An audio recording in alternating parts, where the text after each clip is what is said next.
Yang pertama, Bapak Ibu yang dirahmati oleh Allah Subhanahu wa taala, seorang muslim yang mukmin, yang mujahid, itu yang kita lihat memiliki ya semangat perjuangan yang luar biasa di dalam melawan penjajahan, merebut kemerdekaan, mempertahankan kemerdekaan. Kita bisa menyaksikan ya, termasuk dalam film Sang Kiai yang sudah ditayangkan, seperti apa ghirahnya umat Islam ya, pada saat itu menyambut seruan jihad Hadratus Syekh Hasyim Asy'ari. Kita bisa melihat seperti apa semangatnya Bung Tomo ketika berorasi di RRI Surabaya dengan memekikkan takbir yang bergema ya, memanggil setiap jiwa-jiwa beriman, setiap pemuda, setiap orang yang memiliki semangat untuk berjihad, untuk berjuang memberi sumbangsi bagi bangsa, negara, dan agamanya. Kenapa umat Islam ya, memiliki ketahanan luar biasa dalam berjuang, dalam berjihad ya? Karena mereka meyakini akhirat.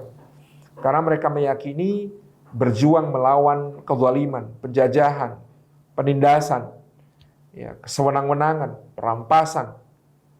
Ya, kematiannya adalah kematian syahid, yang kematian itu menjadikan mereka yadkhulunal jannata bighairi hisab, masuk surga tanpa perlu diaudit amal-amalnya. Jadi BPKP akhiratnya tidak perlu memeriksa yang lain-lain. Kalau dia mati syahid fisabilillah, kecuali memang soal keuangan, yaitu soal utang piutang yang bisa menghalangi seseorang untuk masuk surga tanpa hisab. Tapi soal pahala dan dosanya sudah tidak lagi kemudian dilihat, karena dia sudah sampai pada mengorbankan seluruh dirinya, harta dan jiwanya, tumpah darahnya untuk jalan Allah Subhanahu wa taala. Kita menyaksikan filmnya Cut Nyak garapannya Mas Eros Jarot misalnya. Kita bisa menyimak pidatonya Teuku Umar sebelum dia gugur ya. Pidatonya Teuku Umar sebelum dia syahid fisabilillah. Itu begitu luar biasa ya, mengharu biru ya, mengajak seluruh rakyat ya untuk memberikan udip sare mati syahid gitu ya. Singo bengoh gedanyo jeb kopi di kedai melabuh atau lonkan syahid fisabilillah gitu ya, kata beliau. Jadi bagaimana kalau kita menang, kita hidup dalam kemuliaan. Kalau kita besok masih ada kesempatan untuk diberikan kehidupan oleh Allah, kita minum kopi sama-sama di kedai melabuh. Tapi mungkin Allah akan memberikan kepada kita yang lebih baik, yaitu gugur fisabilillah. Kepada saudara-saudara kami yang mengungsi, berhijrah, membawa keluarganya ke gunung-gunung, saya titipkan anak-anak kita. Ajari mereka untuk menjadi anak-anak yang punya iman, anak-anak yang beribadah dan taat kepada Allah, anak-anak yang punya ruh untuk berjuang, anak-anak yang kalian bacakan kepada mereka ya hikayat perang Sabil gitu ya, yang dengan itu mereka akan melanjutkan apa-apa yang telah kita perjuangkan hari ini. Jadi itu sebuah hal yang saya kira sangat berkesan ya. Saya rindu hadirnya film-film sekualitas itu ya, sekualitas Cut Nyak, sekualitas ya Sang Kiai mungkin ya. Tapi kalau saya kok ya, Cut Nyak itu belum tergantikan ya kekuatannya untuk memberikan kepada kita satu sugesti. Ya inilah yang dikorbankan oleh rakyat Indonesia, diperjuangkan oleh rakyat Indonesia.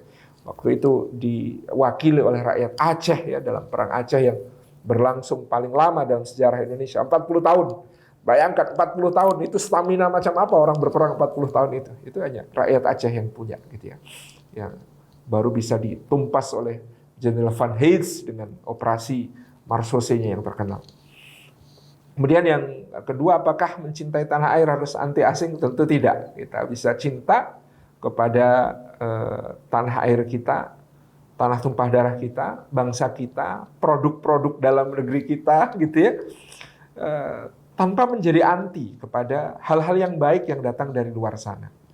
Kita adalah umat yang sangat adaptif. Kita dicontohkan oleh Rasulullah SAW untuk tidak anti kepada yang baik yang datang dari peradaban-peradaban di luar kita. Bagaimana Sayyidina Umar mengadopsi sistem diwan anggaran negara, mengadopsi sistem kabinet ya untuk menjalankan pemerintahan ya membagi-bagi wilayah kekuasaannya seperti satrap-satrap ala Persia gitu. Biasa saja. Kita sangat adaptif terhadap apa yang datang yang kita lihat sebagai kebaikan dari luar. Ya, pada masa Sayyidina Umar bin Khattab, nah, dinar itu mata uang Romawi, dirham itu mata uang Persia dan dipergunakan tidak ada masalah gitu ya. Yang kita jaga sebagai identitas adalah value, bukan sesuatu yang bersifat material, tapi value bahwa kita adalah umat yang ya merdeka. Apa itu merdeka? Kalau dikatakan oleh Sa'ad bin Abi Waqqas ya, atau Rabi' bin Amir atau Mughirah bin Syu'bah, sama mereka mendefinisikan kemerdekaan adalah ya membebaskan manusia dari penghambaan kepada sesama makhluk menuju menyembah Allah, Al-Khaliq, pencipta semua makhluk.